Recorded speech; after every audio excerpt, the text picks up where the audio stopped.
Okay. Well, good evening, everyone. This is an online event that we're having here in our church, but it's good to see some of the folks in the church here as well who have stayed behind for after the gospel mission. It's a time of conversation with the Reverend Roger Higginson. Good to see you here, brother. And really enjoyed the preaching of the gospel this evening from Matthew's gospel in the parables. You've been with us sort of nearly 2 weeks in this mission so far. Maybe just tell us a little bit of how you feel the mission has gone and what's been encouraging you so far in the mission. Yeah, well, look, thanks for having us along, Patrick. It's been a real blessing for me to be with you and the people of Newton Ards, and we've just really enjoyed, I think, the Lord's presence. I feel has been really real in the meetings, especially as the mission has gone on. It just seems to be there's a real lovely atmosphere and sense of God, and it's been encouraging to see people come in that wouldn't maybe usually come to the church, and people from other churches as well. But it's lovely too that God's been speaking to people, and people have indicated that, and we're thankful for some people that have professed faith, and we're really encouraged by that. So it's always a privilege to preach the gospel regardless of what the outcome is, but I just feel that this mission's a little bit different and it's special in that regard, and no, I have to. It. Yeah, I definitely agree with you. I know for myself, you see, growing up, missions, it was something I never went to, never used to missions, really until I came over here and went through Bible college and, started attending them. But I think you had a bit of a different background yourself, growing up. So, you've preached a lot of missions, you've taken a lot of gospel missions, but what about telling us something about maybe a mission you went to when you were younger, or the first mission you went to, who the preacher was? Yeah, well, I can't just remember what the first mission I would have gone to would have been. I was brought up in a Presbyterian church in Lisburn, and missions were something that I would have had no knowledge of up until I was probably late teens, early 20s. I can remember as a wee boy getting wheeled out to a thing in the leisure centre in Lisburn. Billy Graham was preaching in Sheffield, I think it might have been, about 85, 86, and that was live linked to different places in the UK. So that was the first thing that was kind of sent along to. It was a little bit different. It had an evangelical sort of thrust, But whenever I came to the Lord as a teenager, I got off to a shaky start. I was a slow developer at school and also in the Christian life as well. And when I was about 19, 20, I really started to develop a real interest in the things of God and a hunger for the things of God. And I was driving by that stage and I didn't have a lot of friends because most of my friends weren't saved at that time. So quite often on a Friday evening, coming home from work, I've got the local paper out and seeing if anybody was preaching the gospel.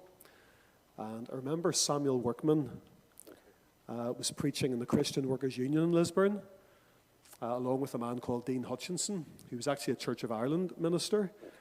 And the Reverend Workman had done a mission in the 1960s in the Christian Workers Union, and there had been dozens of conversions. It was a real tremendous time. And about 30 years then after that, he came back again.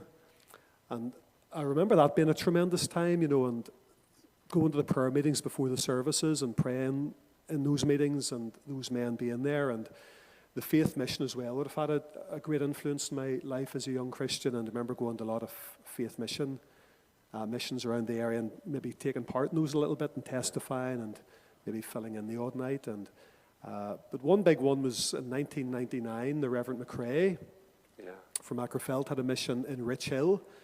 And there were several of our churches, Armagh, Tandragee, Market Hill, and maybe another one, were all pulled together, and they had a tent mission, and that there was thousands of people attended that. It was a really big mission, and that was just before I left the Presbyterian Church and came into the Free Church. Okay. So I think that was really the last one before joining the Free Church, if you know what I mean. Yeah, So I had the privilege of hearing a lot of great men of God, over the years, and it sort of molds you, doesn't it? When you sit under the preaching of other men. Yeah. I don't know if it's the right word to say, you learn things, but, you certainly, you take on board, what they preach, how they preach, and you can tell when someone's in touch with the Lord. Yeah, very much so. Another one was, we had a Sunday school superintendent when I was brought up in the church. He went down to Kilkenny away in the early 1980s to do door-to-door work and evangelism. And as a wee boy growing up, he would have come back to our church once or twice a year and would have talked about what was happening down there. And it was the Lord really used him. And I remember him coming up and doing a mission in a Baptist church out in the countryside outside Lisburn. And that was, again, a real time of blessing for me as well, because this was a man that I knew and I knew as a wee boy. And here he was back in our area doing a gospel mission and really preaching just with simplicity. And I remember at that time thinking, what a privilege to sit under the gospel, but also to be able to preach it, and share this good news with people. So it really is. Yeah. I mean, most people would know Roger. Obviously, he ministers in our church in Lisbon. I think you've sort of gained a bit of reputation online through your devotionals. No, it's a good reputation. You've even some have come to the church who have got to know you through those devotionals. I'm not sure if this is part of the script. I didn't tell you if this comes into my head now. But when he did those devotionals, obviously it was sort of it was born out of lockdown to some degree. They've really been speaking to quite a few people. People have been encouraged, and I think maybe some have been saved through listening to those and been going on with the Lord. Did you find it easy doing those devotionals? I mean, even just sitting here knowing that we're being recorded, I feel awkward. Was it an easy thing to do, or? Yeah, well, it was a funny thing because the lockdown 2020, was it March or May? I just can't remember exactly when that was, but I am useless when it comes to technology. Right, okay. Computers. I said the other day, I haven't turned on I don't have a computer, but I've got a laptop, but it's not even internet compatible. It's that old, and it hasn't been turned on for a couple of years. Okay. I don't have an iPad. I've just got a mobile phone. You just pressed a button. Don't have a camcorder or anything, but whenever lockdown happened, there was a young man put up a thing that somebody sent to me on the phone, and he was encouraging people to do anything you can to get the word of God out. And he was walking about his living room, and he had all these cameras, and you could use this or this or this. And I just had it in my head, everybody's going to be doing something. So I better jump on the bandwagon and do something for our people in Coleraine. So I spoke to Stephen McLean, was our clerk of session in Coleraine, and I said, Stephen, is there something I could do? Because I feel we need to try to encourage our folk in these difficult times. So it was just the mobile phone. And at that time, I was in Coleraine, went across the street there's a forest across from us, so we just did a few in there, and the dog was usually running about in the background, and I got the kids to hold the phone, and I just brought a wee thought. There was no real thought went into them in a sense, but at that time there was a lot of people watched them. And then whenever lockdowns ended, the viewing figures were going up and down a wee bit, and then we moved to Lisburn and started them again. But people say you must be really busy doing these, but it's literally a thought that you have, and then a 5-minute recording, and it's totally unedited because I don't know how to do it. I'd like to put a bit of background music in sometimes, or fade in and fade out, but I don't know how to do that. So it's just off the cuff, And if people are encouraged by them, that's a blessing. But I don't look at them and think they're anything wonderful, And no, they have been, and they've been a blessing to many people. Have you had many mishaps with them? Whenever I started doing the recordings myself. I remember preaching for 30 minutes, 35 minutes, and then I went back and I was told I didn't press the on button or the record button. Oh, yeah, so I've been, preaching away, heart, soul, and voice to no one. Yeah. In an empty church building. Yeah. Have you had any? Oh yeah, lots of things like that. Yeah, there's been a few times I've come home and you've maybe played it back and there's been no sound for whatever reason. In Coleraine, we had the dog with us quite a bit because the children are off school, and my wife Elaine she was homeschooling the children, and I was trying to ring around folk and studying things. So in the afternoon, I'd say, I'll take them out for a walk and an ice cream. And it was beautiful weather at that time of the lockdown, so would have gone across, took the dog with us across to the forest. Mm-hmm. So we let him off the lead, and he had to run about in the background, and our wee girl would maybe have kept an eye on him. But there was one day I was standing on a hill, and I could see that our dog Tozer, you call him, he was across the other side of this path, sort of just nosing through the shrubbery and the greenery. And I was conscious of a man was riding his bicycle along the path. And I could see my dog looking at him, and he looked at me, and then he ran across, and this guy straight into the... I was just starting to do a recording. This was all happening out of just the corner of my eye, and this big man, he was over the handlebars of his bike, and so everything had to stop, and I thought I was going to get my head kicked in, he's a big guy, and remember going over and all apologetic, but the thing, he shouldn't have been in the forest. There's a sign up, you're not allowed bikes in there. Okay. But I've done it myself with bikes, but he turned out he was a Christian. Okay. He was, I think he worked for the Belfast City Mission or something. He was a good man, but he was a wee bit, at the start now, I thought, this boy's not too pleased here, but when he realised he was okay, but Well, if he's watching now. yeah, I can't think of his name, but he was a nice guy. How are you? Yeah. So that was probably the most dramatic one, That's not too bad. I thought he'd maybe broke his collarbone just the way he went off. He did take quite a tumble, and he's. Well, look, I trust the Lord to bless you as you go on with these devotionals. You mentioned Lisbon. I remember whenever we were in college, obviously you lived in outside Ackley or something, didn't you, in college? Yeah, well, after we got married, we moved out to Ackley for a couple of years. We used to go down sometimes. That's right. Yeah, you'd the wee mini metro, or it was a Rover 100, but it was the white one. Yeah, the less said about the metro, the better. Yeah. We would talk about our woes of Hebrew. Lisbon. So Lisbon, is that where you grew up then? Yeah. I grew up not far from the town centre, up Macroleve Road. It's called, up towards the army barracks. If you're heading out of Lisburn past the railway station, you go up the hill, there's called the Macroleve Road. Yeah. And you go right up almost to the gates of the army barracks, Thiepval Barracks. Okay. And we just lived a street off that, So, yeah, those were the happy times growing up in Lisburn, yeah. So, I mean, after spending, 12 years in Coleraine or around that? Yeah. So you went back to your roots, really, in many respects. Yeah. See, growing up, maybe tell us, this evening, if you can, I mean, in some of your messages that you brought through the mission, you've referred to maybe some influences that you've had even this evening. Yeah. That man that you mentioned. Yeah. Were there particular influences in your life, especially, gospel-wise, that God used to speak to you? Yeah, very much so, but maybe not until a wee bit later on, people that actually would have talked to you about the things of God or challenged you about your Christian life or challenged you about salvation. But my mother was a big influence in my life, still is now, but she wasn't a theologian. She didn't ram religion down my throat or anything, but I knew that faith was very real to my mum.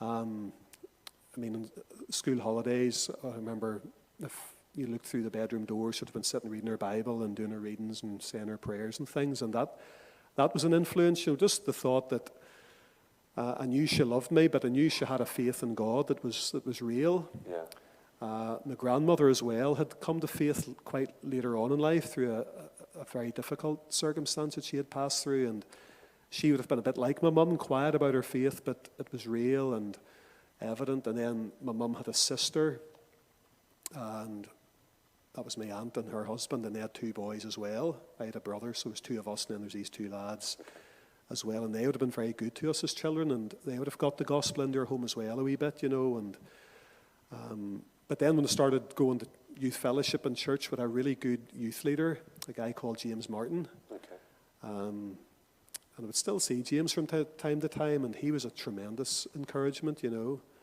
really just this, here's a guy who loves the Lord and lives the Christian life, and such an encourager, and just a really nice way about him, and some good Sunday school teachers and things as well. But whenever I started going to the Free Church in 1999, so 23 years ago, going to the prayer meetings was a big thing. And I would always encourage young converts and young Christians to try to get along to the prayer meeting. The prayer meeting in those days was in a little wooden hut, which was the first church building, and then they put up a new building beside it, but they still used this old hut for the Monday night prayer meeting. And was that in Lisbon? In Lisbon, yeah, right. Just off the Ballymacash Road. Sure, yeah. So back in those days, there was a lot of people who had been there from almost the start of the work in Lisbon, and some tremendous men and women of God. There was an old man, Jimmy McLernan, you called him, and we just seemed to get on so well, poles apart. Like I was tall and he was small, and I was young and he was old, and but there was something about, he was just a really godly man, and his wife sat at the back and he sat up at the front because he was a bit hard of hearing, so I would have sat beside him, and he was a real encourager, and just to listen to that old saint pray. And there was other men. Billy Hugh Baxter was another man. His son is the Reverend Morris Baxter. and Billy Hugh was a big, strong, burly man who would have elbowed you in the side, during the prayer time. If there's a gap, he would have elbowed you and sort of shooed you in to make you pray, and there's two sisters as well, Margaret and Martha Dick. They were like twin sisters, and they were really godly prayer warriors, and Joe Chapman was another, and there was a whole host of them at that time, and just being in that atmosphere of prayer back in those days, listening to men that had been on the Christian life for maybe 50, 60 years. And then you sat obviously under Dr. Douglas's ministry. Yes, yeah. I mean, that was a tremendous influence. Absolutely, yes. And still to this day is. Yeah. He's still very much involved in the work in Lisburn. He's very...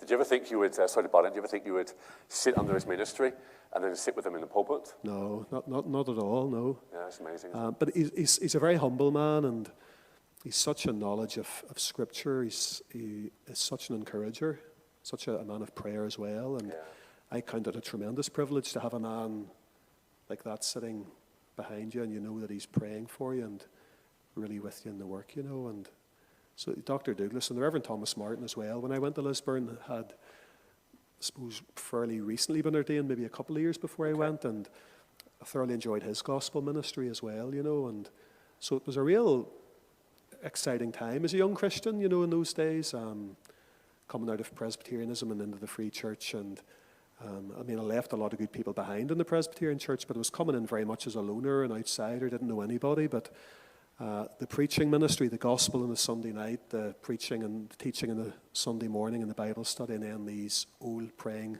people were really something I look back on with fond memories. Maybe I didn't appreciate it at the time as much. I did appreciate it, but you look back and you think, to sit with people like that and hear them pray and have them encourage me as a young Christian. And I didn't know this until quite a while after, but there was an early morning prayer meeting in Lisburn, and there still is.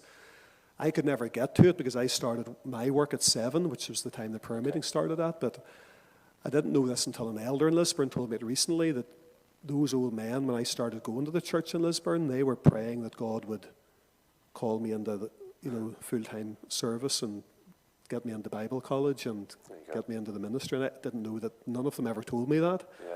But after I was ordained, it sort of filtered through that those men that you sat with on the Monday night, they were actually praying for you on a Tuesday morning, that God would...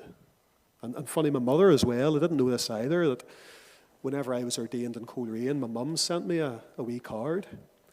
And she had never said this before, but she says, whenever you were born, I just prayed that God would use you someday in the service. And she'd never influenced me in that way or hinted at that or encouraged that or talked about that, but she just prayed about that and kept it between her and the Lord. And so you look back and you see these things all falling into place, things that you didn't know, but And the Lord, even for the folks that are here this evening and those that are watching online, God answers prayer in His time. Yeah. And often the greatest work is the work behind the scenes. Absolutely. Yeah. I mean, you're now in a position where obviously you're a pastor and a minister in the church, which is a very humbling thing to be doing. We're coming to the end of our mission, and you want to see people saved, and we thank the Lord for those that have sought the Lord, and we trust that in other churches and fellowships, similar things will happen.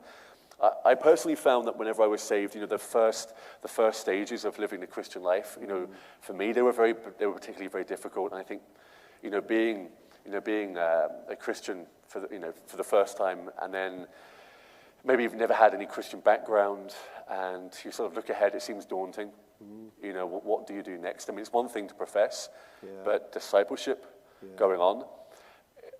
It's a big subject. You can't really answer it in a few minutes, but if someone came to you, maybe someone is watching online and someone's recently been saved and they're thinking, well, what do I do now? What are the first baby steps? What advice would you give to someone who's newly saved? Yeah, well, like yourself, when I got saved, I just wasn't sure how do I go on here, or what do I do? And I suppose I had the privilege of being surrounded by people who would encourage me and that, but as I said earlier, I got off to a very slow start as a Christian. I made a lot of mistakes through my teenage years that I regret. I didn't take my opportunities to witness the way I should have, and maybe hid my light under a bushel, especially in high school, which you look back and you think things could have been so different. But I suppose the advice that I would give would be, first of all, keep things simple. The Bible says, seek first the kingdom of God and his righteousness, and all these things shall be added unto you. And in the day and age we're living in, with screens everywhere and so much access to the internet and all sorts of teaching, some good, some not so good, and some terrible, it's so easy to get influenced by the wrong things and the wrong people. So I know for me that in most walks of life, the more simple things are, the more progress and development you make. And Christianity is a simple thing in a sense. Paul talked about the simplicity that's in Christ, and to keep our eyes focused upon him, to spend time in his word every day, and to make sure we get something out of it. It's not the how much you read, but getting something from the word of God for your soul every day. Talking to the Lord just as Abraham talked with God as a friend, and getting amongst God's people is critical as well. And into a sound church where things are simple as well. You know, the preaching of the word of God central, prayer meetings in the church, fellowship in the church, evangelism and outreach. And those are things that I see very clearly in the scriptures. Acts chapter 2, the revival in the day of Pentecost. And hundreds of souls converted. And the scripture says they continued steadfastly in the apostles' doctrine, in fellowship, in prayers, and in the breaking of bread. And those four things are fundamental to church life and to Christian life. You know, the apostles' doctrine, that's the word of God, getting the word of God into your soul, and then fellowship with God's people, getting into a place where God's people meet together and break bread together, and being at the Lord's table as well, and then prayer. So, but we're living in a day where people see church as almost like an add-on to the Christian life, and you don't have to go to church, and you know, going to church doesn't save you, we know that. But if you're saved, you want to be amongst God's people. I mean, if you want to play football, generally you want to play football in a team. Yeah. Or if you want to be a soldier, you'll want to join the army. You know, or if you want to do some vocation, generally you'll do that with other people. Yep. And so it is in the Christian life. If you want to live the Christian life, it's important to be amongst believers who want to live the Christian life as well and go forward together. And it's just a wonderful encouragement, that. And I would encourage any young Christian, don't be looking at the size of a church as being whether that's where you should be or how many people go to it or what can it offer me in the sense of entertainment and all those things. But is it a Bible church? Yeah. And get along and become part of it and get to know God's people and bear one another's burdens. And what you were saying there, Roger, I mean, again, if anyone is watching online and, you know, maybe you've just been saved, you know, what you said there, Roger, you know, it's true for, you know, say if you're saved when you're 15 years old or 16, you know, I was 17, or if you're converted when you're 50 or 60 years old, it's the same principle. Yeah. You know, you need the scriptures, there is a need for prayer and fellowship, and those three things, you know, often, even if they're said many times, it's our life and breath. Yeah. It really is. Yeah. It is a hard world, though. I mean, there are a lot of challenges for Christians, but I don't want to make this a cliche question because it sometimes can have that sort of feel to it, because, you know, what we don't want to do is look at our age and think to ourselves, you know, we're in the worst possible age, because there's always been struggles, and the church has always gone forward, and God always has his people. Yeah. But we do live in an age where there are sort of peculiar difficulties. Yeah. What do you think the greatest struggles are for just Christians in general? Again, I know you can't be exhaustive, but what are the greatest struggles, or one of the greatest struggles Christians face today? Again, it's a multifaceted thing. There are so many things that believers struggle with in this day and age. Discouragement and disillusionment and depression are, as one preacher said, occupational hazards for Christians.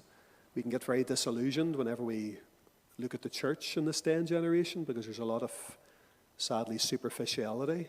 No Christian's perfect, but we're living in a day where there is a departure in the church from the Word of God, and a real slackness, you know, with regards to Christian standards, and that can be discouraging for people who want to go on and want to see God move and want to see people converted. Whenever you look at a situation where the church sometimes wants as much of the world as it can have, and there's that merging. So that can be difficult for earnest Christians, just the age of compromise and departure. And the Bible speaks about that in a day that is going to come where there's going to be a departure from the faith, and people have a form of godliness but deny the power thereof. And I think we're living in that day and generation where there is a falling away from the faith once delivered unto the saints. So that can be a discouragement. And then the spirit of the age as well. And what brings, sorry to butt in, Roger, what brings people back? We've seen ourselves even in private conversation, and so I've got no problem saying this publicly and openly. When we see a departure, and when you see young people and older Christians struggling, the initial temptation or action is we've got to try to plug it in with things or gimmicks or ways.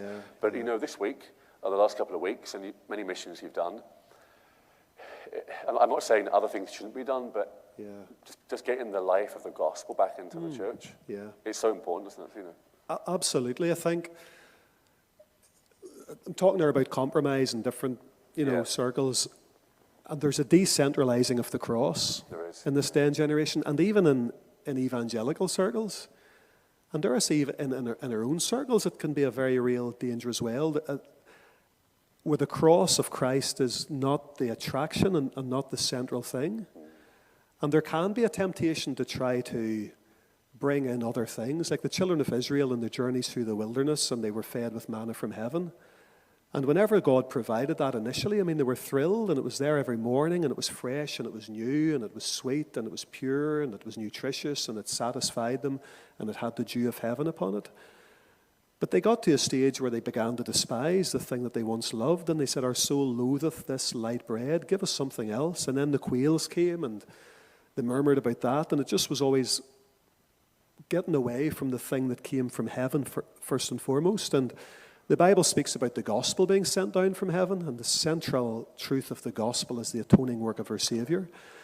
And the hymn writer said, when I survey the wondrous cross on which the Prince of Glory died, my richest gain I count but loss, and pour contempt on all my pride. And I think more so in recent years, with everything that's going on in the world, trying to refocus my mind and heart upon the cross work of Christ, that this was the Son of God who loved me and gave himself for me. And if that's not enough for me as a Christian, and I'm looking for something beyond that, or something, the problem's not with the message or the gospel or the word or the God of heaven. Problems in my heart, that I've lost the wonder of it all, and the fervency and the enthusiasm of it all. And sometimes say, we talk about special meetings, special testimonies, special singers, special subjects, special events, special suppers. And those things all have their place. But sometimes I think by default we're saying that the gospel and the cross is not as special as some of these other things that we can provide. And I think that's where we lose ground, because the Christian message is all about the cross work of Christ, and then as Christian people bearing the cross and taking up the cross. But if we decentralize the cross and try to put something else in its place to make Christianity more acceptable to a world that doesn't want it anyway, it becomes redundant. The only thing that legitimizes Christianity is the actual cross on which Christ died, the cross of Christ and the Christ of the cross. And surely underneath that, I wholeheartedly agree with what you're saying there. And underneath that, there's another undercurrent where the authority of the Word of God. Because if we're not fully convinced of the authority of the Word of God, then we're never going to be quite convinced of what's built on top of it. That's right. So that it all comes together. I gave ourselves half an hour for this. It's gone really quickly, but I do have some not lighter questions. I'm not being, after what you just said there, I'm not going to be frivolous now. But I wanted to sort of maybe just have a sort of lighter finish at the end of this sort of conversation time. So I said this earlier on, so you don't know what I'm going to ask you, and you guys don't know either, and anyone watching online as well. But it's the whole desert island experience. You mentioned Kangaroo Island. So I was on Kangaroo Island as well. I followed in Roger's footsteps.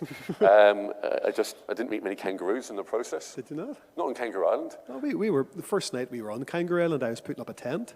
Right. On the edge of Flinders Chase National Park. Oh, yes. So, the island's almost half of it's just woodland, and there's like Okay. one road that goes through that woodland out to a place called Remarkable Rocks. So we Yes. were camping on the edge of that woodland, at that big, wilderness resort, and I was putting up this tent, and I looked into the trees, and I was conscious of something looking at me. It was a kangaroo. Okay. So I went over, and it didn't move. Because this was just outside of a campsite, and they were very tame, and I was able to go over and stroke it. So we seen dozens of kangaroos in Kangaroo Well, I Island. didn't see one. I must have seen scared them away, I think, with my Have face. you ever been in the coffee shops too much or something? No, or? I was actually in the pie shops. There was a lovely pie shop there. Because Naomi and I, we found one, and she'll be mortified that I mentioned this evening.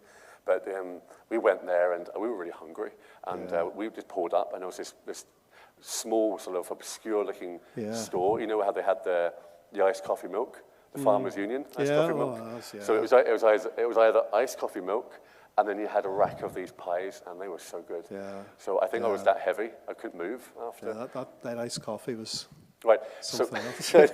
we'll move on. But say you're stranded on Kangaroo Island, there aren't any kangaroos, there's no pies, there's no iced coffee, okay, so you've got nothing there.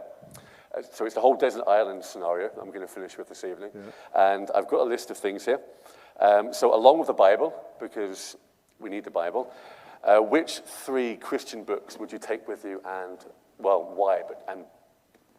I'll give you a little bit of time to think while I waffle on. So 3 Christian books to take with you, if you can think, or one, and just a little reason why.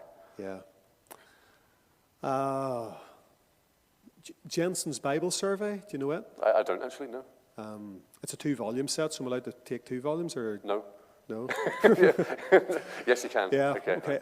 I would take that, because I mightn't agree with all of the underlying theology in it, Okay. but it's a wonderful volume. Irving Jensen, Moody Institute. Okay. I think he's professor of homiletics. I don't know much about him, but he's a great set Old Testament Bible survey and New Testament Bible survey. And it's just he's got a wonderful way of getting you to do the work and digging into it and studying themes and principles in each individual book within the Bible. So I got those in Bible college, and I use them a lot, just even to get background information on a chapter and or a book rather, and contemporaries of the prophets and when the book was written and who wrote it and what the setting was historically and what the principal themes are. And so I would definitely take that. Pilgrim's Progress would be another one. No, you'd have to take that, yeah. It's a tremendous book. Now, we have read it with our children a few times, and maybe abridged versions for children, and I've really benefited from Pilgrim's Progress. I'm quite a slow reader, so anytime I read Pilgrim's Progress, it takes me out, because it's so rich and so deep, and there's so much application there. So Okay, that's 2. Well, 2.5, because you've got 2 volume first. Nothing by Leonard Ravenhill? Oh, yeah, Ravenhill. I know you like him. Dear. Yeah. Funny, I got Kangaroo in South Australia. Remember buying an extra edition? I had Why Revival Tarries was his most famous one. So You can take that? yeah, I'd take them all, I think. Okay. No worries, we'll let you off. Sodom Had No Bible was the first one I read Okay. as a young Christian, and then Why Revival Tarries, I think, after that, and Tried and Transfigured, Revival God's Way, Okay. Revival Praying. But I remember reading Why Revival Tarries on Kangaroo Island, because I went out there twice, and we were leaving Victor Harbour to go across to Kangaroo Island, and there was a Christian bookstore, and Why Revival Tarries was in the bargain bin. Okay. I had it already, but I bought it again to read on Kangaroo Island, and I think I still have a bookmark in it, which was our booking docket for the campsite we stayed on. Okay. It was all underlined. But I remember sometimes when I read that book, I remember where I was on Kangaroo Island reading it, You know the way you read a book and you sort of remember. So, yeah, possibly. Take those. I think I read a book called Why Kangaroos Tarry when I was on the island. Is that right? Yeah, no. Right, so they're your books, Roger. You've got those packed in your suitcase. Right, here you go. 3, okay, apart from Elaine and obviously your family and myself, I'm happy to go with you, but 3 preachers, okay? Not that Elaine's a preacher, but you know what I mean. 3 preachers or gospel ministers from the past, so that you don't offend anyone who is still with us on earth, okay? So 3 preachers or gospel ministers from the past that are going to join you on Kangaroo Island with your books and the pies. Is this for me to listen to, or? Well, there's no difference. If you can listen to them, you can talk to them at the same time. I mean, to listen to fellowship with. Dear. I mean, you might not even like them after a while. And is this like in church, like from New Testament? Is this like, No, like Paul the Apostle and any, John? from the past, so that you don't offend anyone today? Oh, I don't know. I've never thought about that. Well, now you should. You've got about 3 minutes to think about this. Yeah. Anyone comes to mind? Look, there are so many. I mean, C.H. Spurgeon, definitely. Yeah? Yeah. What a Bible character? Okay, I'll throw in the Bible as well. Yeah, I'd love to meet Peter. I think because the Bible's so honest as a book, and it paints Peter very openly and honestly and shows his weaknesses as well as his strengths. So I'd love to meet Peter and have a chat with him about a lot of his experiences, what Gethsemane would have been like. And yeah. So you've got Peter and you've got Charles Haddon Spurgeon.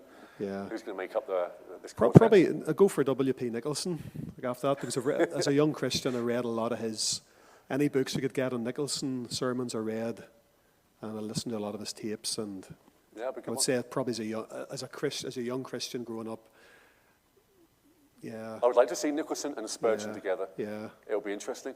Be like the Battle of Armageddon, I think, wouldn't it? I think a lot of those sort of preachers of that era, early 20th century, I know Spurgeon was before that, but W.P. Nicholson and some of those sort of men that were used in revival, Duncan Campbell, definitely would be another man that I've met so many people that did know him and sat under his ministry and were in the Faith Mission College when he was there. So, yeah, I would say if it's since New Testament times, I would go with Spurgeon, Nicholson and Duncan Campbell. And just throw Peter in as well? Yeah. Okay, that's fine. Yeah. I'll allow that. Right, last one, and then we'll bring this to a close. You're still on the island, so you've got your books, you've got your preachers and ministers, and while you know lots of maybe hymns in your head, three hymns, 3 gospel hymns that can be played now and then from tannoys, which I'm not sure where they are on the island. But, so many hymns, aren't there? Yeah. They're so beautiful, and even psalms, if you want to choose a psalm as well, but we'll go with hymns. Any ones that come to mind? Well, definitely, when I survey, I'll take that as well. 100% that'll be the first one. And can it be that I should gain an interest in the Saviour's blood? So far, I'm living with you on the island here, so okay. That would definitely be the second one. After that, it opens up a bit, doesn't it? It does. I don't know about a third. I love that one. The love of God is greater far than tongue or pen could ever tell. I would maybe put that in there as well. Take those 3? Yeah. Yeah? Yeah. You happy with that? That's fine. I'll come along. Maybe bring a few other books. Yeah.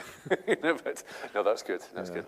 No, Roger, it's time to finish here. But thanks again for the time. Yeah. And I really appreciate not just the time of mission, but even just a bit more fellowship together. Yeah, absolutely. And it's been good. It's I said the night you testified, just in the back room there, it was May of 2002, I think, that we first met in the room at the Whitfield. We were both being interviewed that night for college, do you remember? Yeah, I remember the interrogation. I think you went in first and then came out and told me what it was like, and then I went in. I came out dripping in sweat and fear. I say this honestly, I remember thinking the next day at work, I'm never getting into the Whitfield after last night. It was absolutely horrendous. Well, you were sent to Australia for 2 years. Yeah, it was. Yeah.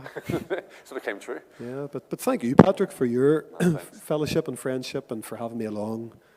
And it's wonderful what God's done in your life too, and how He's led and guided you, and with fond memories of time in college together, and also in London that time with the Olympic outreach. Oh, that was good. I know your ministry was blessed in London, and you'll obviously be missed there. But Philip Knowles is a good man and doing a good work there too. But I trust God will continue to bless you richly in Newton Ards, and I know that people have taken you to heart here, and it's wonderful that you're getting the gospel out. And you can ask them for yourself. They might say something different, Just for those, Stephen, thank you very much for the vote of confidence there, brother. For those watching online, because we're going to finish now, the mission continues tomorrow evening, 8 p.m. It finishes on Sunday evening in our church, but the last weekday is tomorrow here in our church at 8 p.m. And Reverend Higginson is going to be along again to preach the gospel. So if you are watching, and if you're in the area or sort of in the area, you're very welcome to come along and hear the preaching of the gospel. It'll be great to see you along. But thanks for watching, listening, and to the folks here in the church as well, and for yourself, Roger. Okay, thank you. All right.